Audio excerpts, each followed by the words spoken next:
Alright, so I'm back with another low quality, non-informative video, except now I have a partner to work with. This time I gotta explain the Greek myth of Daedalus, so let's get right into it.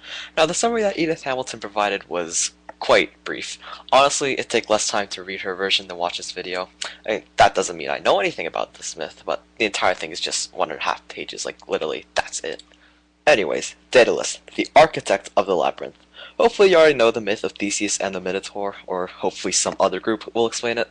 Anyways, this myth takes place right after Theseus kills the Minotaur, and with the help of Ariadne, they both escape the labyrinth. So obviously King Minos is quite bewildered and enraged that they had found a way out. It quickly comes to the realization that only Daedalus could have helped them find a way out. So he's pissed off at Daedalus, and in a fit, throws Daedalus and Icarus into the labyrinth. So supposedly the labyrinth was so well constructed that not even Daedalus can find a way out, and he created the thing. Now, I know what you're thinking, and I was thinking the same exact thing when I read this. How the heck did he help Ariadne and Theseus get out then, if he himself can't find a way out? Sure, Theseus had that magical string ball thing, but Daedalus literally created the labyrinth. You're like, come on man, you're literally the mythological Albert Einstein, and you can't even solve your own problems. Well, that's a lie. He did solve his own problem. He went and told his son that escape may be checked by water and land, but the air and sky are free, and proceeded to build wings for them. Right before they were about to fly, Daedalus told his son, yo, don't be stupid and fly too close to the sun, otherwise your wings are gonna get ruined. And Icarus was like, yeah, don't worry Pops, I got this. And the pair proceeded to take off and fly over the sea and away from Minos. So they are pretty much home free, and Icarus, enjoying his freedom, begins to have some fun while flying, then proceeds to do exactly what his father told him not to do. Fly too high up, destroy his wings, and drowns in the ocean. So Daedalus has to witness the entire thing, but can't save him without ruining his own wings. So Daedalus has to fly to Sicily alone and is given refuge by the king. And that's pretty much the entire myth.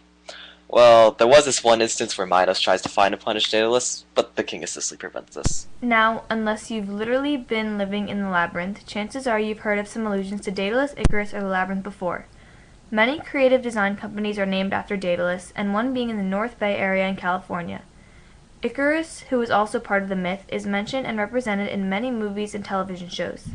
He's alluded to in the novels Fahrenheit 451 and Aragon, with some characters being compared figuratively to Icarus, or characters mindlessly flying too high and suffering the consequences. He is also alluded to in Iron Man when Tony Stark flew towards the moon, just like Icarus flew too close to the sun. In My Little Pony, Friendship is Magic, Rarity gets fragile wings and is warned about the burning hot sun.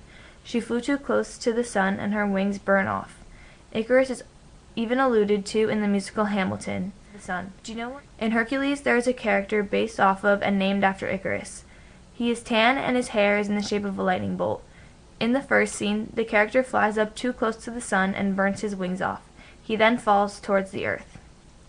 The myth of Daedalus, Icarus, and the labyrinth have many influences in modern culture. Quite often, in literature and stories, a young character will disregard an elder's advice, which will only lead to their downfall.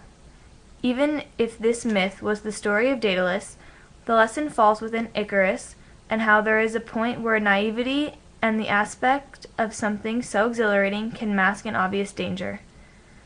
That being said, I hope you enjoyed the video.